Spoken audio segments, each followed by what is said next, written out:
What would you do if your parents offered to pay for your dream wedding, only to send you a bill for every single penny 2 days later?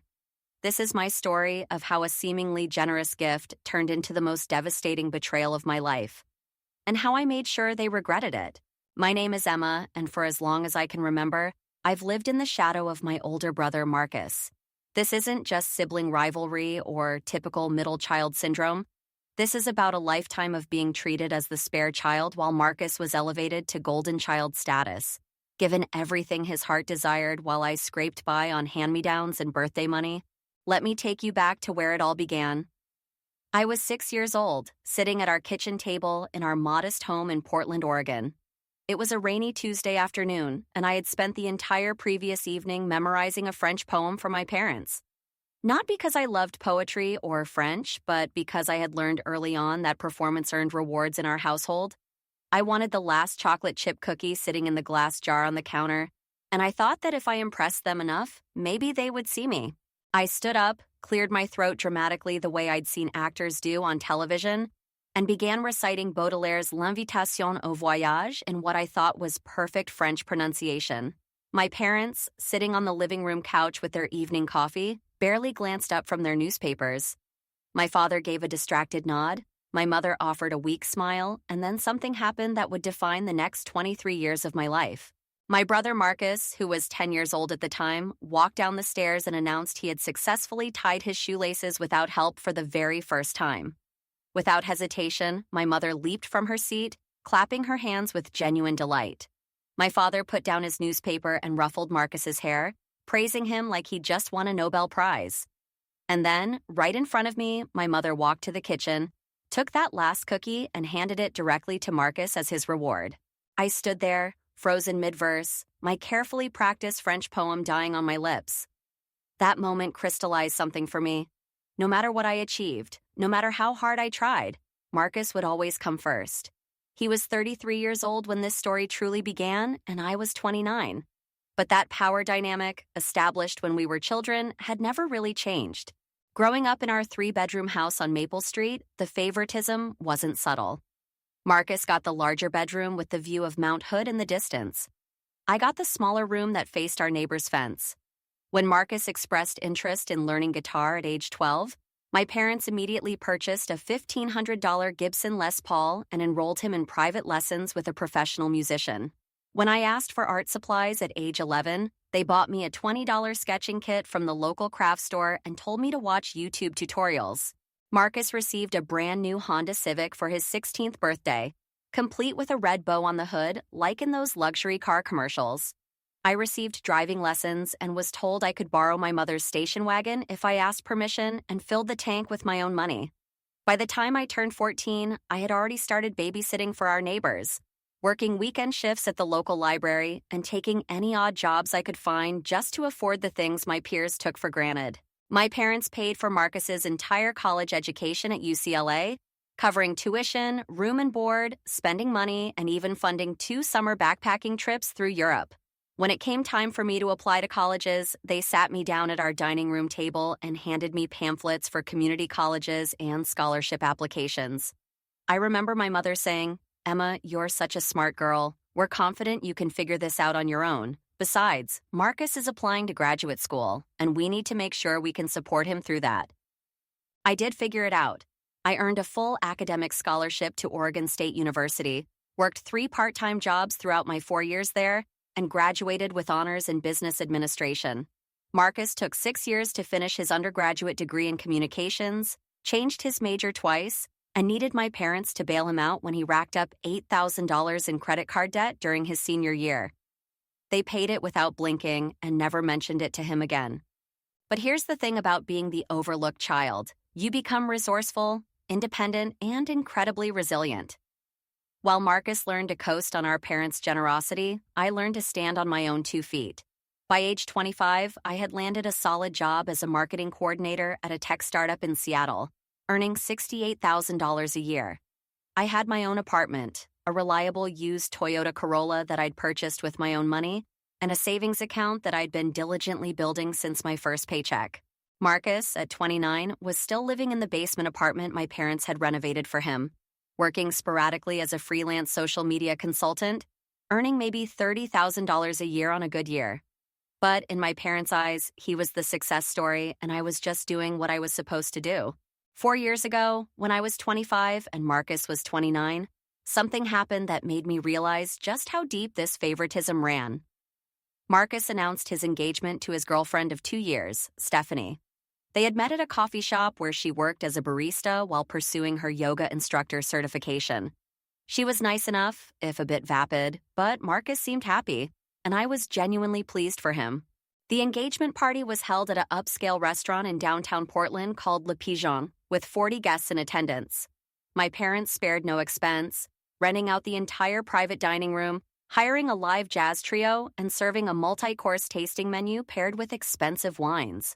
I sat at a table in the corner with my then-boyfriend Ryan, watching my parents beam with pride as they toasted Marcus and Stephanie's future. Then came the announcement that stopped my heart.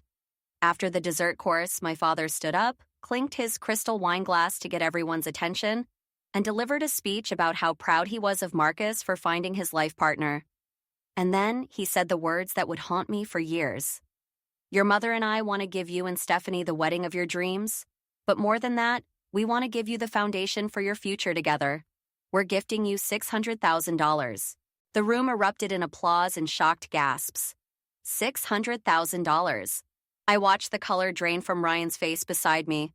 I felt my hands go numb. My mind raced through calculations. That was more than 10 years of my current salary, enough for a substantial down payment on a house, enough to completely change someone's life trajectory.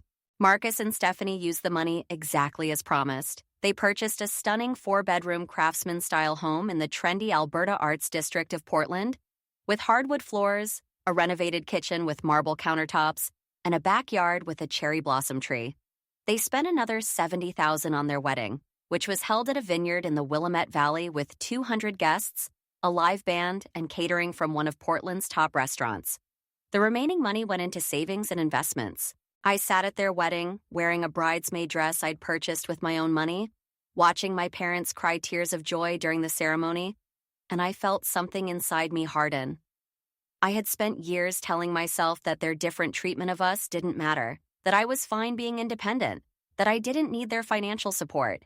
But seeing the sheer magnitude of what they gave Marcus, not just money, but validation, pride, and a launching pad for his entire future, I couldn't pretend it didn't hurt anymore. After the wedding, I went home to my small 1-bedroom apartment in Seattle, looked around at my IKEA furniture and secondhand decorations, and cried for the first time in years. Ryan held me while I sobbed, asking why I wasn't good enough, why nothing I did ever seemed to measure up. He had no answers, and neither did I. But life has a funny way of moving forward, even when you feel stuck. 6 months after Marcus's wedding, I met someone who would change everything. His name was Alex Chen, and we quite literally bumped into each other at a Pike Place Market coffee shop. I was rushing to grab my morning latte before a client meeting, not watching where I was going, and walked straight into him, sending his cappuccino splashing across his shirt. I was mortified, apologizing profusely while grabbing napkins and making everything worse. But Alex just laughed, this genuine, warm laugh that made his eyes crinkle at the corners. He said, "Well, I guess this means you owe me coffee." And somehow, that coffee turned into lunch, which turned into dinner the next week, which turned into the most healthy, supportive relationship I'd ever experienced. Alex was 31, worked as a software engineer at Amazon, and came from a completely different type of family. His parents, who had immigrated from Taiwan when Alex was 5, were warm, encouraging, and treated him and his younger sister with equal respect and support. Going to family dinners at his parents' home in Bellevue was like visiting a different planet. They asked about both their children's lives with genuine interest, celebrated their achievements without comparison, and offered help without strings attached. Alex knew about my family situation early on. I'd tried to keep it hidden, maintaining the facade that everything was fine, but he saw through it. After our 4th date, when I mentioned I probably couldn't afford the concert tickets he'd suggested because I was saving aggressively, he asked me why. And for some reason, sitting across from him at that corner booth in a dim sum restaurant, I told him everything. I told him about the cookie incident, about paying my own way through college while Marcus's education was fully funded, about the $600,000 wedding gift I'd watched my brother receive. I expected pity or uncomfortable silence. Instead, Alex reached across the table, took my hand, and said, "That must have been incredibly painful to live through. But Emma, I want you to know something.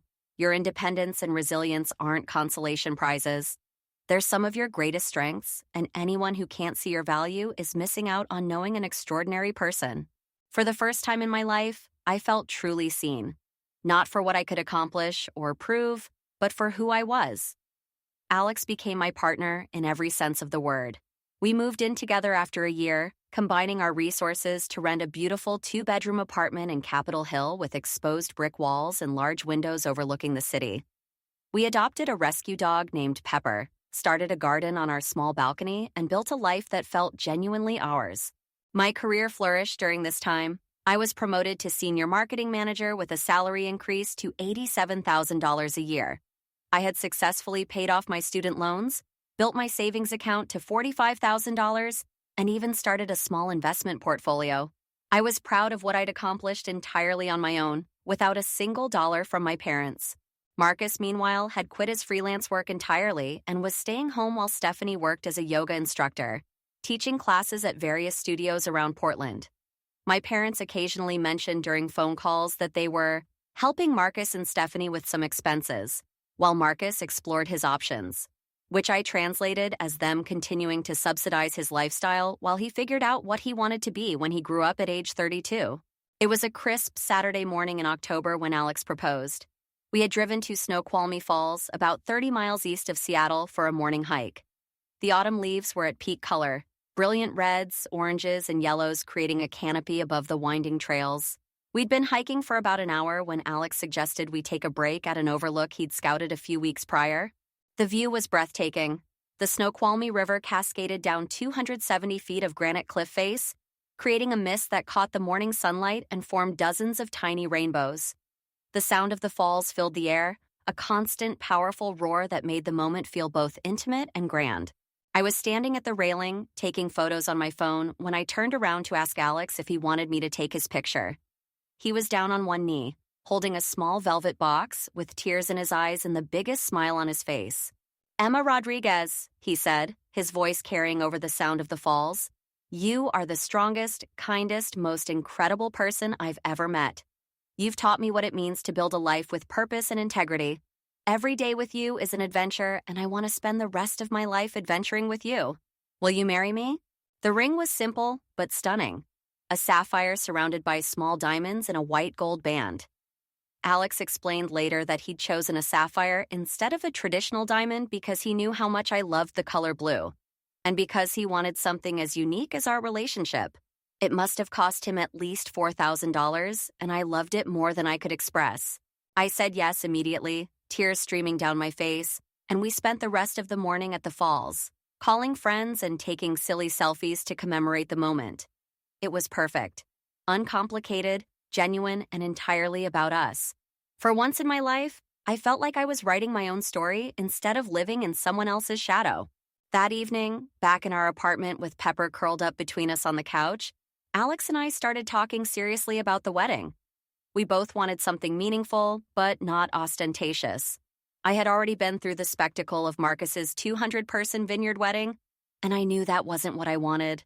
We sketched out our dream day, a ceremony at the Washington Park Arboretum in Seattle, surrounded by Japanese maples and overlooking the water. A reception at a boutique restaurant called The Ruins, which specialized in Pacific Northwest cuisine and had an intimate dining room that could host 80 guests. Flowers from Pike Place Market, a string quartet for the ceremony, a local DJ for the reception, and a photographer whose work I'd been following on Instagram for years. Alex pulled up a spreadsheet on his laptop, and we started estimating costs. Venue rental for both ceremony and reception, $7,000. Catering for 80 guests at $95 per person, $7,600. Photography package, $4,500. Flowers and decorations, $3,000. Attire for both of us, $4,000. Music, invitations, and miscellaneous expenses, another $6,000. Our total came to roughly $52,000. It was a significant amount, but we had been saving diligently. Between my savings and Alex's, we had about $93,000 combined. We could afford the wedding we wanted without going into debt and still have a solid financial cushion afterward. We felt proud that we could do this ourselves, on our own terms, without needing to compromise our vision or our financial security. Over the next few weeks, we dove into wedding planning with enthusiasm. We toured venues, met with caterers, and spent hours creating Pinterest boards and spreadsheets. Alex's parents were thrilled and immediately offered to contribute $15,000 toward the wedding, which brought tears to my eyes. They didn't do it to control us or prove a point. They simply wanted to support our happiness. I called my parents to share the engagement news on a Tuesday evening, 2 weeks after the proposal. I'd been putting it off, uncertain of how they would react, but Alex encouraged me to give them the benefit of the doubt. Maybe, he suggested gently, they would be genuinely happy for me. Maybe this could be a turning point in our relationship. My mother answered on the third ring. Emma, how are you, sweetheart? I'm great, Mom. I have some exciting news. Alex proposed, and we're engaged. There was a pause, just a beat too long, before she responded. Oh, how wonderful. Congratulations, honey. Let me get your father on the line. I heard muffled conversation, then my father's voice joined. Emma, your mother says you're getting married. Congratulations. Thank you, Dad. We're really excited. We're thinking of having the wedding next summer, probably in early July. Another pause. Well, that's soon, my mother said. Have you thought about the budget? Weddings are quite expensive these days. Here it was, the conversation I'd been dreading. Actually, yes, we've done quite a bit of planning already. We're looking at around $52,000, and between Alex's savings and mine, plus a generous contribution from his parents, we can manage it comfortably. $52,000, my father repeated. That's quite reasonable. Your brother's wedding costs significantly more, as you know. How could I forget? Yes, I remember, but we want something more intimate, just close friends and family. Well, my mother said, and I could hear something shifting in her tone. Your father and I would like to talk about this more. Can we call you back later this week? Sure, Mom, that would be nice. We said our goodbyes, and I hung up feeling strangely unsettled. Alex noticed immediately. How'd it go? He asked, walking over to wrap his arms around me. Fine, I think. They seemed happy. They want to talk more about it later this week. See? Alex kissed the top of my head. I told you it would be okay. I wanted to believe him. I really did. 3 days later, on Friday evening, my parents called back. This time, they were both on speakerphone, which they rarely did. My father took the lead. Emma, your mother and I have been discussing your wedding, and we want to make you an offer. My heart started beating faster. I put my phone on speaker so Alex could hear too. We know we weren't able to contribute to your college education the way we did for Marcus, and we've always regretted that, my father continued. This was news to me. They'd never expressed regret before. We want to make it up to you now. We'd like to pay for your entire wedding. I felt dizzy. Alex grabbed my hand and squeezed. What? I managed to say. We want to pay for your wedding, my mother repeated, her voice warm. All of it. Whatever you want, however much it costs. This is our gift to you and Alex as you start your lives together. Tears sprang to my eyes. After all these years, all the times I'd felt overlooked and undervalued, they were finally seeing me. They were finally treating me the same way they'd treated Marcus. Mom, Dad, I don't know what to say. That's incredibly generous. You don't need to say anything, sweetheart, my mother said. You're our daughter, and we love you. We want to do this for you. After we hung up, I collapsed onto the couch, crying. But this time, they were happy tears. Alex sat beside me, looking cautiously optimistic. This is amazing, Emma. I'm so happy for you. I can't believe it, I kept saying. I really can't believe it. Over the next few months, planning the wedding became a completely different experience. Without the budget constraints, we could choose exactly what we wanted. We upgraded to a more expensive photographer whose portfolio was absolutely stunning. We added a videographer to capture the day. We increased our guest list to 110 people so we could invite more of our extended families and Alex's coworkers who had become friends. We chose premium menu options for the catering, wild-caught salmon, grass-fed filet mignon, and an elaborate dessert bar in addition to the wedding cake. My mother even got involved in the planning, something I'd never expected. She flew up to Seattle twice to help with dress shopping and to meet with the florist. We had lunch together at a cafe in Capitol Hill, and for the first time in years, I felt like we were connecting as mother and daughter rather than as distant relatives who shared an awkward history. "I'm so proud of the woman you've become," she told me over arugula salads and white wine. "You've built such a wonderful life for yourself, Emma. Your independence and work ethic are remarkable." I felt a lump form in my throat. "Thank you, Mom. That means a lot to me. Your father and I know we haven't always been there for you the way we should have been," she continued, reaching across the table to pat my hand. "But we want you to know that we love you very much, and we're so excited to be a part of this celebration." Looking back, I should have questioned it. The sudden change in behavior, the excessive generosity, the emotional statements that seemed almost scripted. But I was so desperate for their approval, so hungry for their love and recognition, that I chose to believe it was real. I chose to believe that perhaps people could change, that perhaps my parents had finally realized how they treated me and were genuinely trying to make amends. Alex was more skeptical. "I'm happy they're being supportive," he said one evening while we reviewed the updated budget, which had climbed to $63,000 with all the enhancements. "But I want to make sure you're protecting yourself emotionally. I don't want you to get hurt if this doesn't turn out the way you hope." "I know," I told him, "but I want to believe this is real. I need to believe it." He pulled me close and kissed my forehead. "Okay, but just know that whatever happens, you have me and you have my family, and we all love you for exactly who you are." Those words would become my lifeline in the weeks to come. Our wedding day was absolutely beautiful. The first Saturday in July dawned clear and warm, with a gentle breeze carrying the scent of roses and lavender through the Washington Park Arboretum. I stood in the bridal suite at the Ruins restaurant, wearing an elegant ivory A-line gown with delicate lace sleeves, looking at myself in the full-length mirror and feeling like I was living in a dream. My bridesmaids, Alex's sister Jennifer, my college roommate Beth, and my cousin Nina fussed around me, making last-minute adjustments to my hair and makeup. Someone handed me a champagne flute, and we toasted to love and happiness and new beginnings. The ceremony was everything I'd imagined. Alex stood at the end of the aisle under an arch covered in white roses and trailing greenery, wearing a perfectly tailored navy suit, his eyes locked on me as I walked toward him on my father's arm. The string quartet played Pachelbel's Canon in D, and the late afternoon sunlight filtered through the Japanese maples, creating a magical, dappled light over everything. Alex's vows made me cry. He spoke about finding his home in me, about choosing to build a life together based on mutual respect and unwavering support. My vows celebrated our partnership and promised to always be his safe harbor, his biggest cheerleader and his partner in all adventures. When the officiant pronounced us married and Alex kissed me while our guests cheered, I felt completely, perfectly happy. This was my moment, my triumph, my beautiful beginning that I'd created with someone who truly valued me. The reception was equally perfect. The Ruins had transformed their dining room into an elegant wonderland with hanging Edison bulbs, long tables decorated with eucalyptus runners and white hydrangeas, and soft candlelight everywhere. The food was extraordinary. The salmon was cooked to perfection. The filet melted in your mouth, and the dessert bar featured everything from mini cheesecakes to chocolate-dipped strawberries. My parents seemed genuinely happy throughout the evening. They mingled with guests, danced together during the slow songs, and my father even gave a toast that brought tears to my eyes.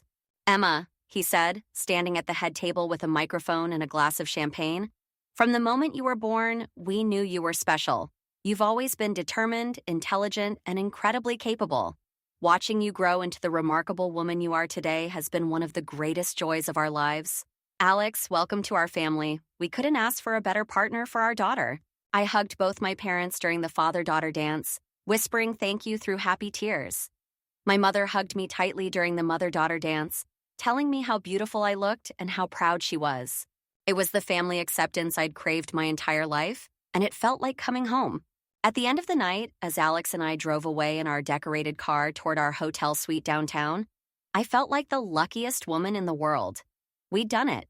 We'd created a perfect day, surrounded by people who loved us, launching into a future that felt bright and full of possibility. The next morning, we flew out for our honeymoon, 2 weeks in New Zealand exploring the North and South Islands. We hiked through Milford Sound, soaked in hot springs in Rotorua, explored the glowworm caves in Waitomo, and spent lazy days in Queenstown eating amazing food and admiring the mountain views. It was during that second week, while we were sitting at a cafe in Wellington watching the harbor, that everything came crashing down. My phone buzzed with an email notification. I was about to ignore it. We'd been trying to stay mostly unplugged during the honeymoon, but something made me glance at the screen. The sender was my father, and the subject line read simply, "Wedding expenses. Final accounting." My stomach dropped. "What's wrong?" Alex asked, noticing my expression change. I'm not sure." I opened the email with trembling hands. The message was brief, typed in the same formal font my father used for all his business correspondence. "Emma and Alex, please find attached the itemized invoice for your wedding expenses. We expect payment in full within 30 days of this notice, as agreed. Please wire transfer to the account information listed at the bottom of the attached document. Regards, Robert and Patricia Rodriguez."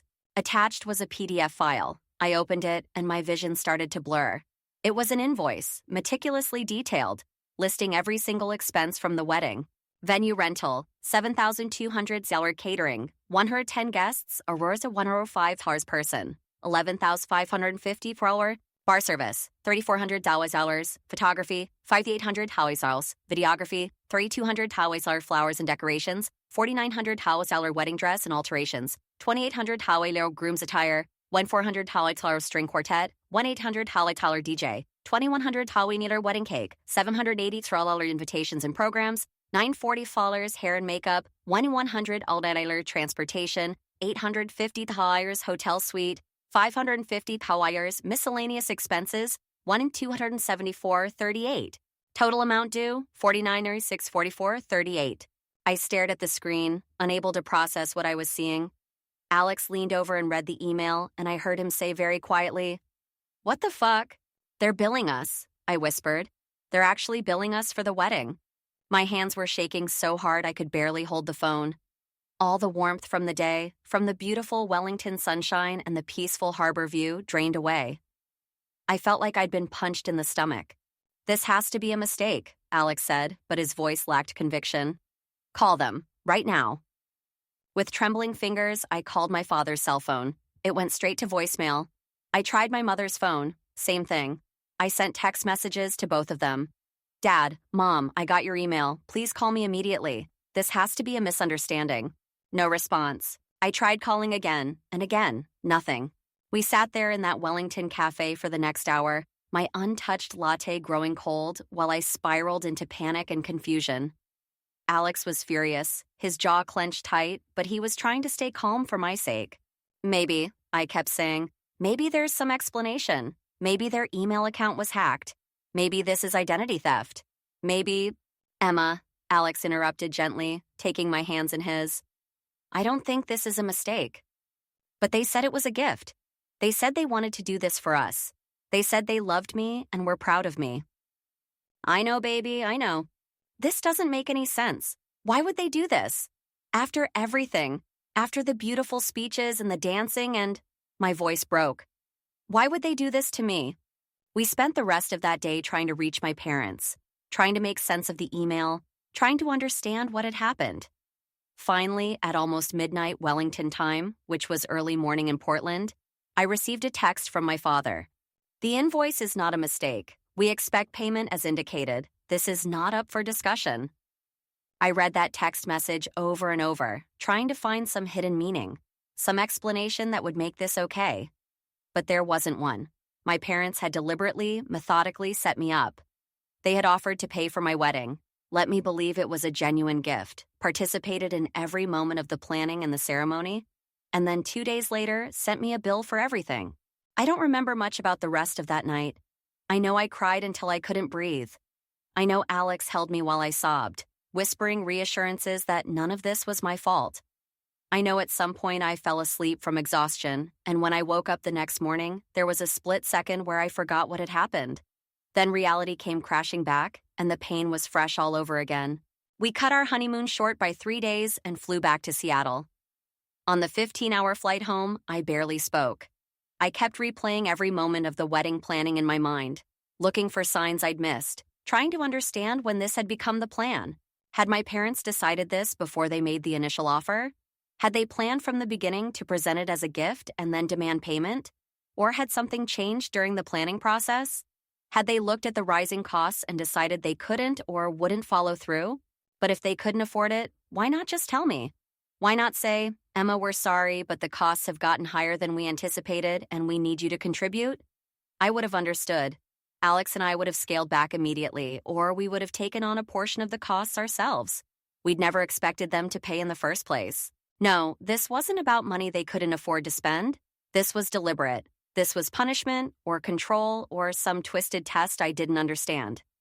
And that made it so much worse. By the time we landed in Seattle, I had made a decision. The thing about being the overlooked child is that you develop a spine of steel. You learn to rely on yourself because no one else is reliable. And you learn that sometimes the only way to protect yourself is to cut ties with the people who hurt you. Alex and I sat at our kitchen table that evening, looking at our financial situation. Between the wedding costs, the honeymoon, and our regular living expenses, our savings had decreased to about $43,000. But here's the thing. We could cover the invoice. It would significantly deplete our savings, leaving us with less than $10,000 in reserve, but we could pay it. I'll call the bank tomorrow and arrange the wire transfer, I said, my voice flat and emotionless. Emma, we should talk about this more, Alex started. No, I want them paid back immediately. I want this debt cleared. I don't want them to have anything over us, any excuse to contact us, any claim on our lives. Okay, Alex said quietly. If that's what you want, we'll do it. But I'm not just paying them back, I continued. I'm going to make sure they understand exactly what they've done. I stayed up until 3 a.m. writing the letter. I went through draft after draft, trying to capture everything I needed to say without letting raw emotion make it incoherent. This had to be measured. This had to be clear. This had to be final. The letter I finally settled on was 3 pages long. I printed it on our home printer, signed it by hand, and read it aloud to Alex before I sealed the envelope. Dear Mother and Father, I am writing this letter to accompany the payment of $49,644 worth $38 for my wedding expenses, as per your invoice dated July 10th. I want to acknowledge that I received your itemized billing, and I want you to know that I am paying it in full, immediately, without contest. However, I also want to make sure you understand exactly what you have done and what the consequences of your actions will be. For 29 years, I have watched you treat my brother Marcus as your golden child while I existed in his shadow. When I was 6 years old, I recited French poetry to earn a cookie, and you gave it to Marcus for tying his shoes. When I was 11 and asked for art supplies, you spent $20 on me while spending $1,500 on Marcus's guitar. You paid for his college education, his apartment, his car, and eventually his entire life, while telling me at age 17 that I needed to figure out my own education. I did figure it out. I earned scholarships, worked multiple jobs, and graduated with honors. I built a career, saved money, and created a stable life entirely on my own. I was proud of my independence, even as I watched you hand Marcus $600,000 for his wedding while he had never worked a full-time job in his life. When you offered to pay for my wedding, I thought, finally, that you saw me. I thought you recognized my worth and wanted to support me the way you'd always supported Marcus. I thought this was your way of saying I mattered to you as much as he did. Instead, you orchestrated the cruelest possible betrayal. You made me believe I was valued, let me plan a wedding under that assumption, participated in every moment of that day with smiles and warm speeches, and then sent me a bill 48 hours later. You didn't just charge me for a wedding. You charged me for believing you loved me. I want you to know that I can afford to pay you back. Despite having no financial support from you, despite working for everything I have, Alex and I are financially stable enough to clear this debt. But paying you back is not about the money. It's about making sure you never have claim over me again. From this day forward, I am severing all ties with you. I will not accept phone calls, emails, text messages, or any form of communication from you. I will not attend family gatherings where you are present. I will not be anyone's idea of the grateful, compliant daughter who accepts crumbs and calls them love. When you pass away, I will not accept any inheritance. I don't want your money. I don't want anything from you. The only thing I ever wanted was to be seen, valued, and loved the way you've always loved Marcus.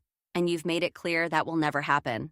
Thank you for the lesson. You've taught me that blood doesn't make a family, and that sometimes the healthiest thing you can do is walk away from people who hurt you, even if they're your parents.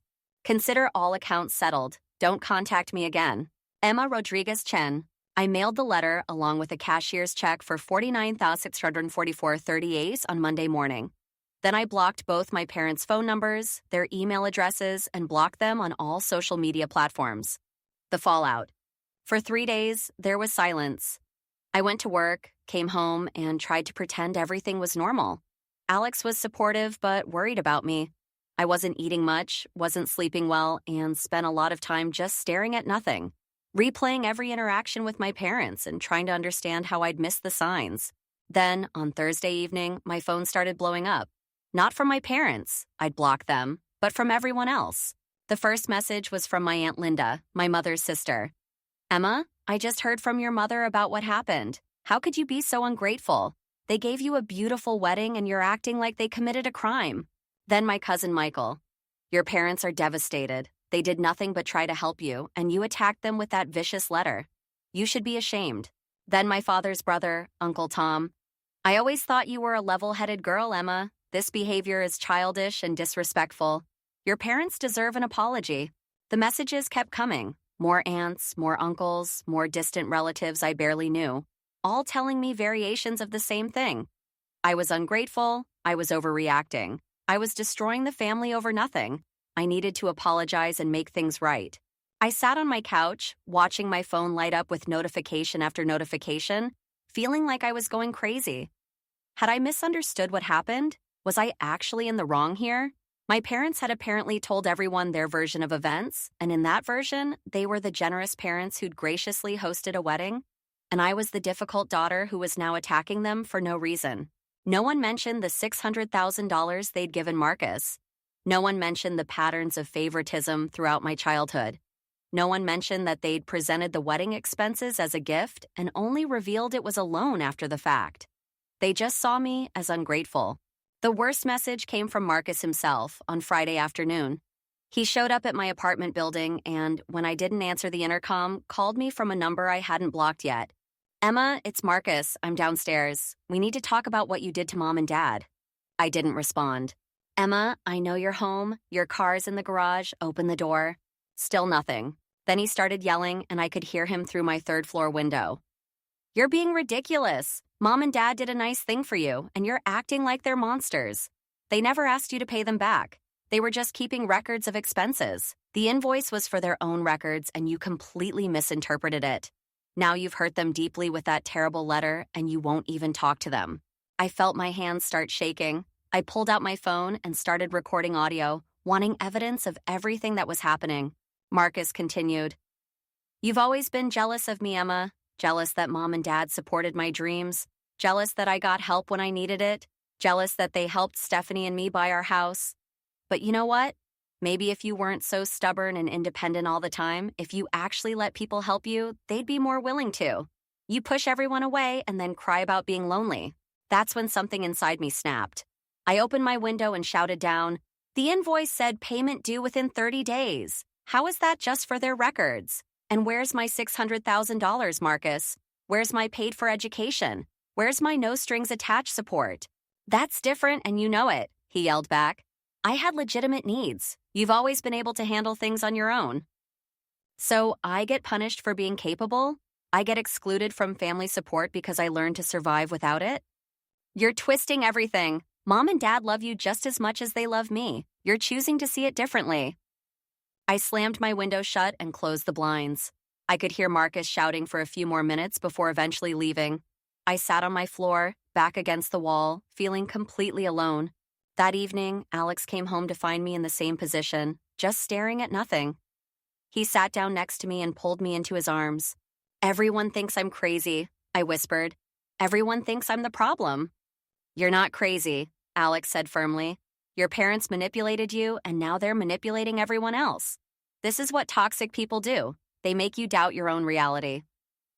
"But what if—" "No, Emma, no, I was there. I saw the email. I read the invoice. I heard your father's text message saying it wasn't a mistake. This happened. You didn't imagine it, and you didn't overreact." I wanted to believe him, but the constant messages from my family, all saying I was wrong, all insisting I'd misunderstood everything, was wearing me down. A week after Marcus's shouting incident, my phone rang from an unknown number.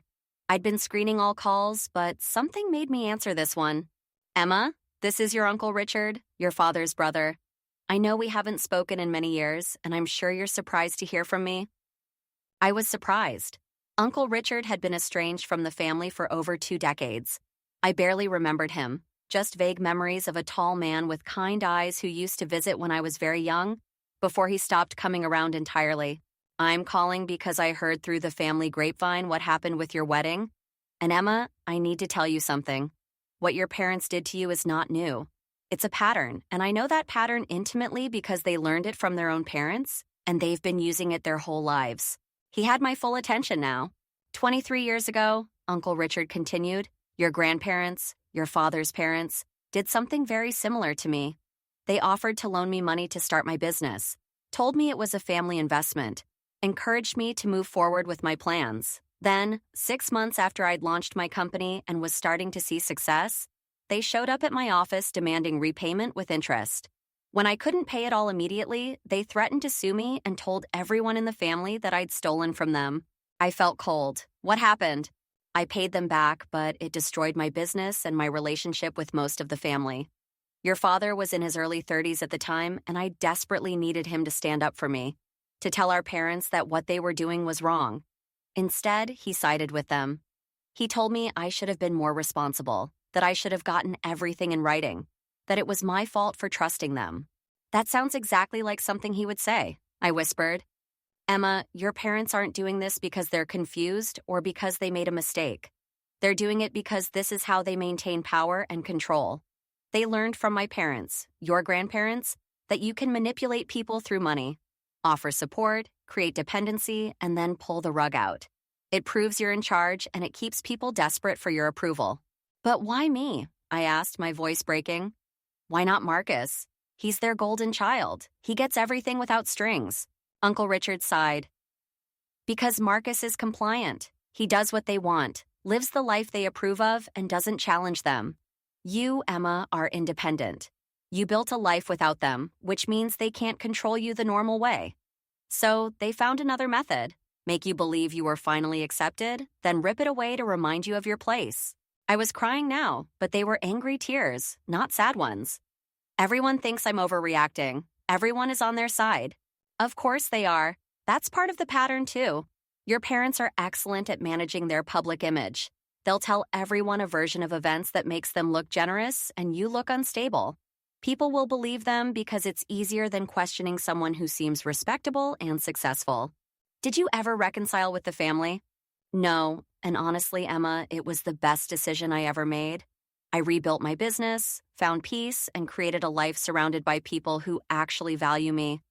The family I lost wasn't worth keeping. After we hung up, I sat for a long time processing everything Uncle Richard had told me.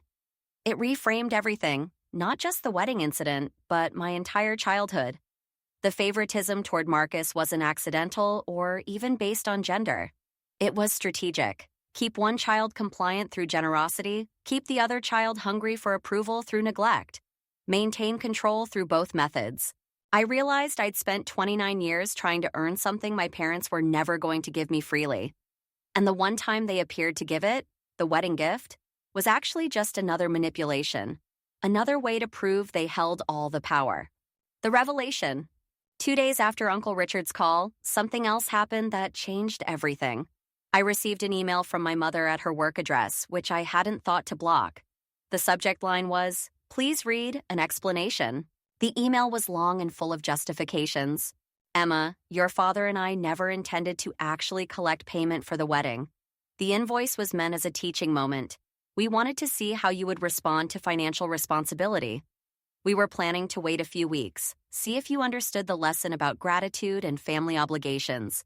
And then we were going to tear up the invoice and surprise you with $150,000 as your real wedding gift. We thought it would be a meaningful lesson wrapped in an ultimately generous gesture. But then you sent that horrible letter, full of accusations and bitterness. You twisted our intentions and made us look like villains to the entire family. We never got the chance to reveal the surprise because you reacted so extremely and cut us off before we could explain. Your father and I have been married for 36 years. We've raised 2 children and always tried to do our best, even when we made mistakes. We're heartbroken that you can't see how much we love you and how hard we've tried to guide you toward being a responsible, appreciative person. If you would just talk to us, we could work through this misunderstanding. But you've blocked us everywhere and won't even give us a chance to make things right. Please reconsider. We miss you and we want our family back.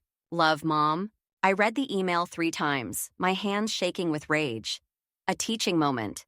They'd deliberately hurt me as a lesson.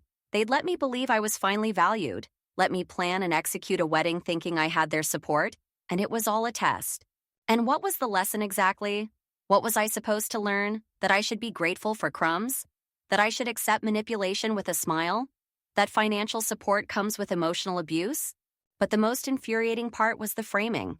That this was all a misunderstanding. That they'd been planning to give me money anyway. That I'd overreacted before they could reveal their real intentions. It was gaslighting at its finest. They created the hurt, but somehow I was responsible for not waiting around long enough to receive the eventual reward.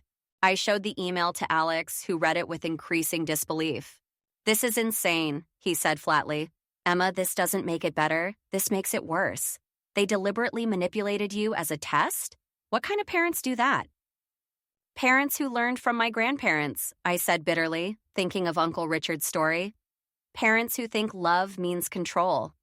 That afternoon, I made a decision. I logged into my bank account and looked at the check I'd sent my parents. It had cleared 5 days after I'd mailed it. They'd cashed it immediately, despite now claiming they'd never intended to collect payment.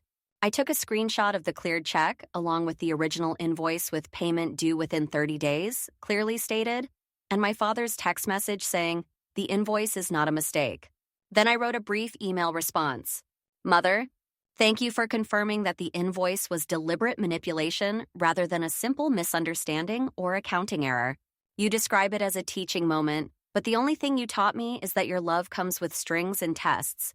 You claim you were going to give me $150,000 after I passed your test, but you cashed my check within 5 days, so that claim rings false. I'm attaching evidence that contradicts your revised narrative. The invoice clearly states payment is due, and Father confirmed via text that it was not a mistake. You don't get to rewrite history now that you're facing consequences. I stand by everything I wrote in my letter. You spent my entire life prioritizing Marcus while treating me as an afterthought. The wedding was the final, cruelest example of that pattern. I will not be responding to any further emails. Consider this matter closed. Emma."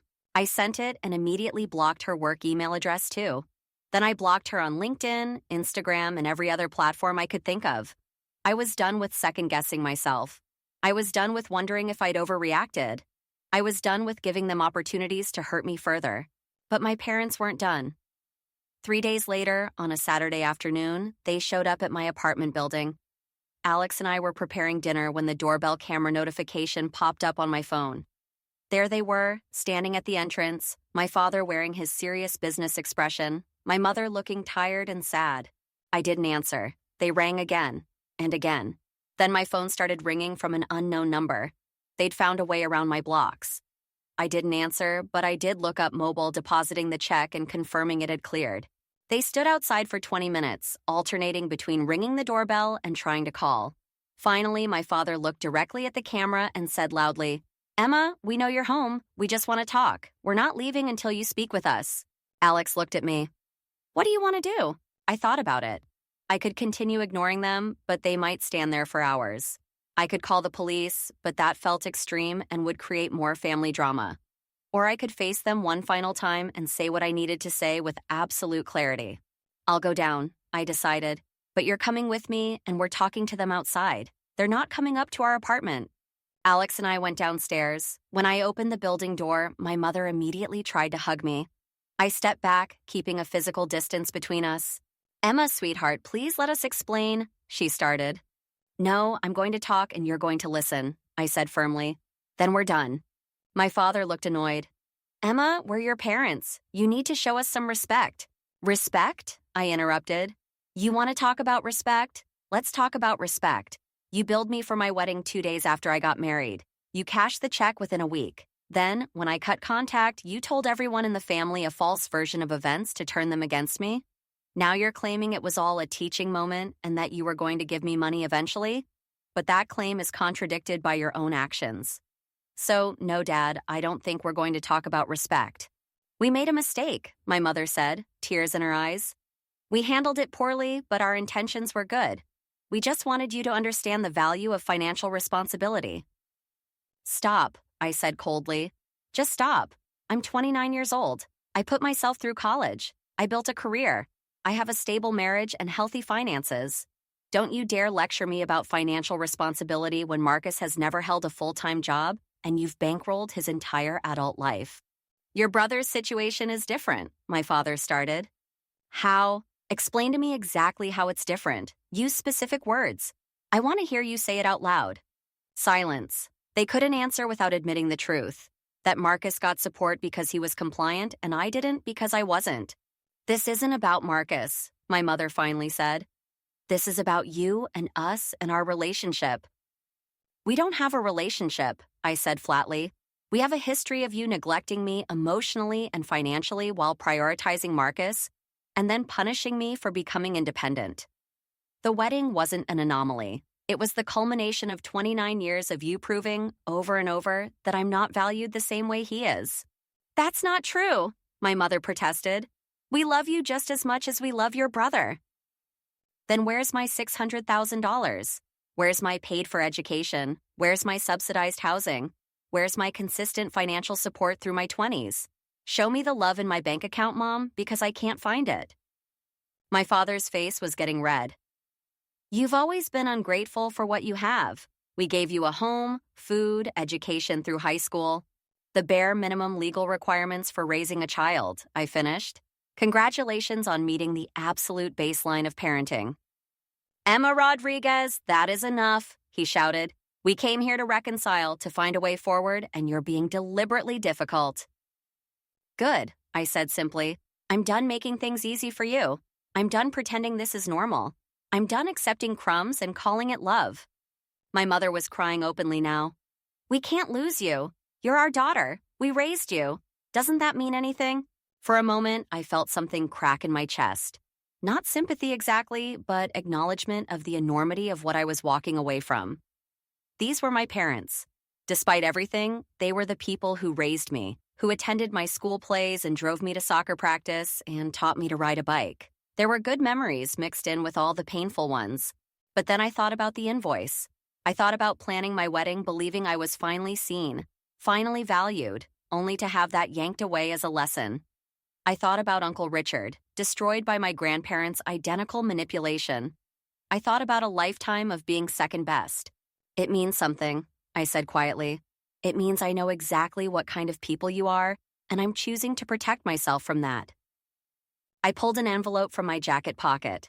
I'd prepared this before coming downstairs, knowing this confrontation would happen eventually. Inside this envelope is a legal document I had drawn up by an attorney. It states that I waive any and all claims to your estate when you die. I don't want your inheritance. I don't want your money. I don't want anything that gives you leverage over me now or in the future. The document also formally requests that you respect my decision to have no contact with you going forward. If you violate this and continue to harass me, I will pursue a restraining order. My father took the envelope, his face a mixture of shock and rage. You'd actually do this? You'd cut us out completely? You cut me out my entire childhood, I said. I'm just making it official. Emma, please, my mother sobbed. Please don't do this. We can fix this. We can go to family therapy. We can... No, I said firmly. I'm done. This conversation is over. I turned to walk back into the building. My mother called after me. When you have children someday, you'll understand. You'll understand how hard it is to parent perfectly, and you'll regret this. I turned back one final time. If I have children, I will love them equally. I will support them without conditions. I will never, ever use money to manipulate or control them.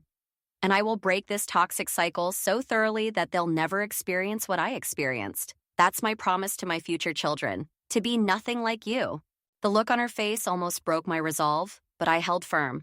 I walked back into my building with Alex beside me, and we rode the elevator back up to our apartment in silence. Once inside, I collapsed onto the couch and finally let myself fall apart.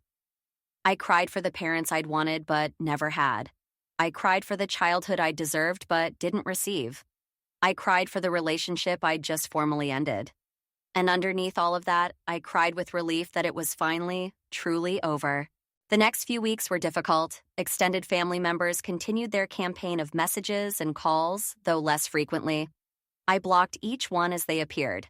Marcus tried twice more to contact me, once through a fake social media account and once by showing up at my workplace, which resulted in building security escorting him out and me filing an official trespass warning. But something shifted. With my parents fully out of my life, with no possibility of reconciliation hanging over me, I started to heal in ways I hadn't realized I needed. I'd spent so much energy managing their disappointment, trying to earn their approval, navigating the complicated dynamics of being the unfavored child. Without all of that, I had space to just exist. Alex's family embraced me completely. His parents invited us to Sunday dinners, celebrated holidays with us, and included me in family decisions and conversations like I'd always been there. His sister Jennifer became one of my closest friends. For the first time in my life, I experienced what healthy family relationships look like. People who supported without manipulation, who gave without expectations, who loved without conditions. My career flourished too. Without the emotional drain of managing my relationship with my parents, I had more energy for work. I earned another promotion to Director of Marketing Strategy, with a salary increase to $112,000. Alex and I started rebuilding our savings, planning for the future we wanted rather than the one shaped by family obligation. We talked seriously about starting our own family eventually, and when we did, I promised myself I would love those children fiercely and equally. I would celebrate their differences without comparison. I would support their dreams without making them earn it. I would give them the childhood I deserved but never received. 6 months after cutting contact, Uncle Richard invited Alex and me to dinner at his home in Eugene, about 2 hours south of Portland. We drove down on a Saturday, and I was curious to meet this uncle who had understood my experience so completely. His house was modest but charming, a renovated bungalow with a beautiful garden and a view of the Willamette River. Uncle Richard was in his late 60s, with silver hair and warm brown eyes that reminded me painfully of my father's, before I'd learned what was behind them. Over dinner, a delicious home-cooked meal of roasted chicken and vegetables from his garden, he told me more about his own journey of healing from family estrangement. The hardest part, he said, refilling my wine glass, wasn't losing my parents or even losing most of the family. It was learning to trust my own judgment again. When everyone tells you you're wrong, when everyone says you're overreacting or being too sensitive, you start to doubt your own reality. Yes, I said emphatically. Exactly yes. Even now, sometimes I wonder if I was too harsh, if I should have given them more chances. No, Uncle Richard interrupted gently but firmly. That's the conditioning talking. That's years of being told your needs don't matter and your feelings are invalid. Emma, you made the right choice. The only choice that would allow you to have a healthy life. But they're still my parents, I said quietly. Doesn't that have to mean something? It means they had an obligation to raise you with love and care, he responded. They failed that obligation. Being someone's parent doesn't give you a lifetime pass to hurt them. And cutting them off doesn't make you a bad daughter. It makes you a healthy adult who refused to continue accepting unacceptable treatment. We talked for hours that evening. Uncle Richard shared how he'd rebuilt his life after the family estrangement, how he'd found peace, how he'd learned to create his own definition of family based on mutual respect rather than blood relation. He'd never married or had children, but he had a rich life full of deep friendships, fulfilling work, and genuine happiness. Do you ever regret it? I asked as Alex and I were preparing to leave. Do you ever wish you'd tried harder to reconcile? He thought for a moment. I used to. For years, I carried guilt about it. But now? No. Every time I'm tempted to romanticize what I lost, I remember what it felt like to be manipulated, controlled, and told that my reality wasn't real. I remember the damage it did to my mental health, and I remember that I tried, repeatedly, to have honest conversations with my parents and with your father, and they refused to acknowledge any wrongdoing. You can't have a relationship with people who won't admit they hurt you. Those words stayed with me on the drive back to Seattle. You can't have a relationship with people who won't admit they hurt you? That was it exactly. My parents' email claiming the invoice was a teaching moment wasn't an apology or an acknowledgement of harm. It was a reframing designed to make me doubt my own experience and accept blame for their manipulation. 3 months after that dinner with Uncle Richard, something unexpected happened. I received a voicemail from my father. Somehow he'd gotten access to a new phone number, or maybe he'd been trying blocked numbers and one finally went through. I saw the notification and my first instinct was to delete it without listening. But curiosity got the better of me. After 9 months of complete silence, what could he possibly have to say? His voice on the recording sounded different, tired, older somehow. Emma, it's Dad. I know you don't want to hear from me, but I needed to tell you something. I've been doing a lot of thinking, a lot of reflection, I guess.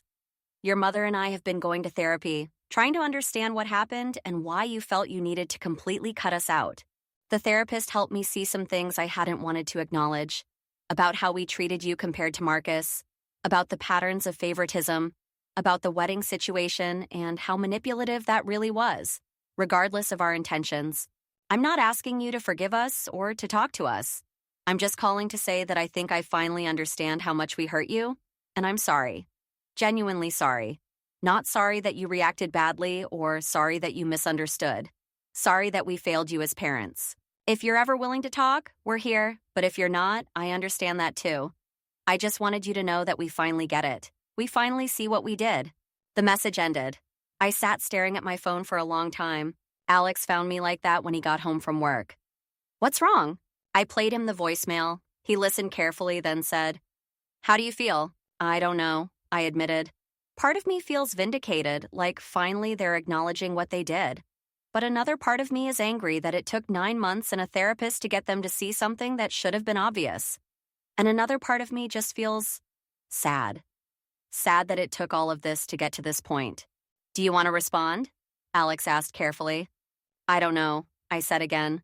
I feel like I should want to, like I should jump at this chance for reconciliation. But honestly, I'm not sure I'm ready. I'm not sure I ever will be ready. That's okay, Alex said, pulling me close. You don't owe them forgiveness just because they finally figured out what they did wrong. You get to decide what's right for you, on your timeline. I never did respond to my father's voicemail, but I didn't delete it either. I kept it saved on my phone, this evidence that maybe, eventually, they had learned something. Over the following 6 months, life continued to move forward in positive ways. Alex and I found out we were expecting our first child, a daughter. When we shared the news with Alex's parents, they cried happy tears and immediately started making plans for how they could support us as new parents. I thought about my mother's parting words at our last confrontation. When you have children someday, you'll understand. She'd meant it as a condemnation, suggesting I'd realize how difficult parenting was and regret cutting them off. But as my pregnancy progressed and I imagined holding my daughter, I only became more certain of my decision. I would never treat her the way my parents treated me. I would never make her feel less than or use money to manipulate her. I would never, ever create a dynamic where she spent her life desperately seeking approval I was withholding. Alex and I decided to name her Sophia, after Alex's grandmother who had passed away before we met. And we made a pact.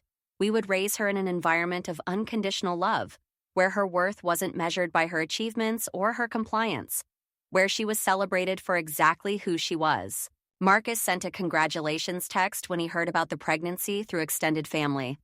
I didn't respond. My parents sent a card with a check for $5,000 for the baby.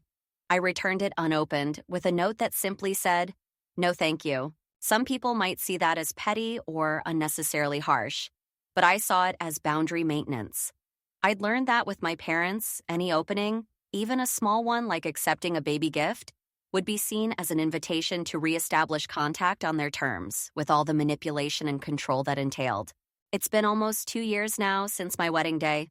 2 years since I discovered the invoice, sent the check and letter, and cut off contact with my parents. Sometimes people ask me if I regret it, and my answer is always the same. No.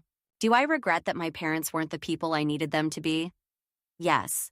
Do I wish things had been different? Of course, but I don't regret protecting myself from people who hurt me, even if those people are my parents. I've learned that family is about more than shared DNA. It's about people who show up for you, who support you without conditions, who value you for who you are rather than who they want you to be. By that definition, Alex's family is more my family than my parents ever were. I've also learned that some relationships can't be fixed, and that's okay. Not every broken thing needs to be repaired. Sometimes the healthiest thing you can do is acknowledge that something is irrevocably damaged and walk away. My daughter Sophia was born healthy and beautiful on a sunny April morning. When I held her for the first time, I made her a silent promise. I will never make you doubt your worth. I will never compare you to a sibling. I will never use resources as a tool of manipulation. I will love you completely, fiercely, and without conditions. Breaking generational cycles isn't easy. It requires recognizing toxic patterns, having the courage to walk away from them, and making different choices even when those choices are painful. But it's worth it. Sophia will grow up in a home where love isn't transactional, where support doesn't come with strings, where being valued isn't something she has to earn. That's the legacy I'm choosing to create, not the one I inherited, but the one I'm building. And that's more valuable than any wedding gift, any inheritance, any amount of money my parents could have offered me. Sometimes the greatest gift you can give yourself is the permission to let go of people who hurt you, even if they're family. It doesn't make you ungrateful or cruel or wrong. It makes you strong enough to choose your own healing over other people's comfort. And that strength, that's something no one can ever take away from you. It's been 3 years since that wedding day, and I wanted to share a final update on how life has unfolded. Sophia just turned 1 year old, and she's thriving. She's curious, fearless, and has the most infectious laugh. Alex and I are expecting our second child now, a boy we're planning to name Lucas. I think constantly about how I'm going to make sure both of our children feel equally valued and loved, how I'm going to celebrate their individual differences without creating competition or comparison. Professionally, I'm now Vice President of Marketing Strategy at my company with a salary of $138,000. Alex got promoted to Principal Software Engineer. We bought our first house last year, a 3-bedroom Craftsman in the Ballard neighborhood of Seattle, with a small backyard where Sophia can play and where we're planning to grow vegetables and flowers. We've completely rebuilt our savings, which had been depleted by paying back the wedding invoice. We have a 6-month emergency fund, college savings account started for both kids, and a comfortable life we've built entirely on our own terms. I haven't heard from my parents in over a year. The last contact was that voicemail from my father, which I still have saved but have never responded to. Extended family members have mostly stopped reaching out, though I occasionally see Marcus's name pop up as viewing my LinkedIn profile, which feels weird and intrusive but not worth addressing. Uncle Richard remains an important part of our lives. He was present via video call when Sophia was born, and he visits every few months to spend time with us.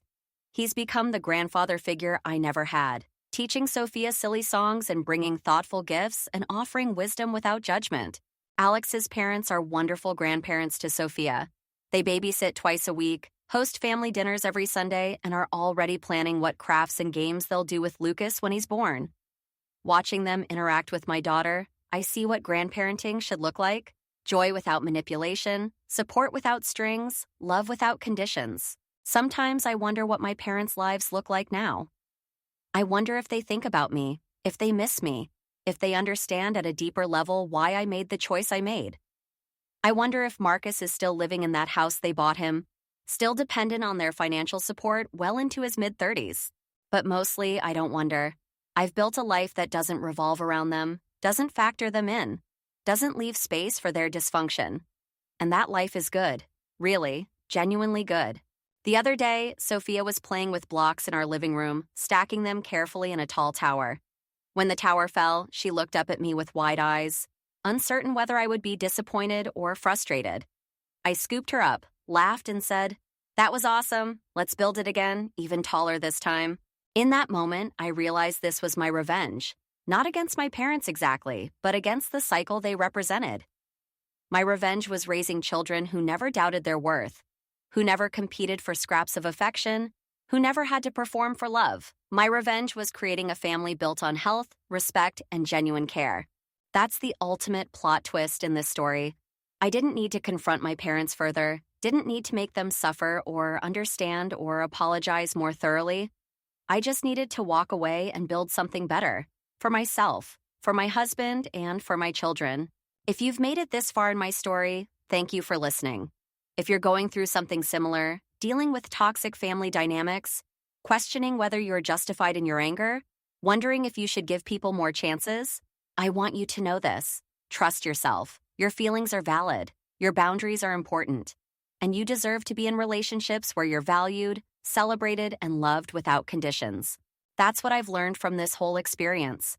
And while I wouldn't wish the pain of it on anyone, I'm grateful for where it led me.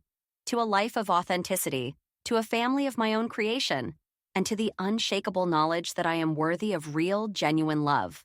The wedding betrayal was devastating, but it was also liberating. It gave me permission to stop trying, stop hoping, and stop waiting for my parents to become people they would never be. And in that space they left behind, I found something infinitely more valuable. Myself, my true family, and the future I'm creating one conscious, loving choice at a time.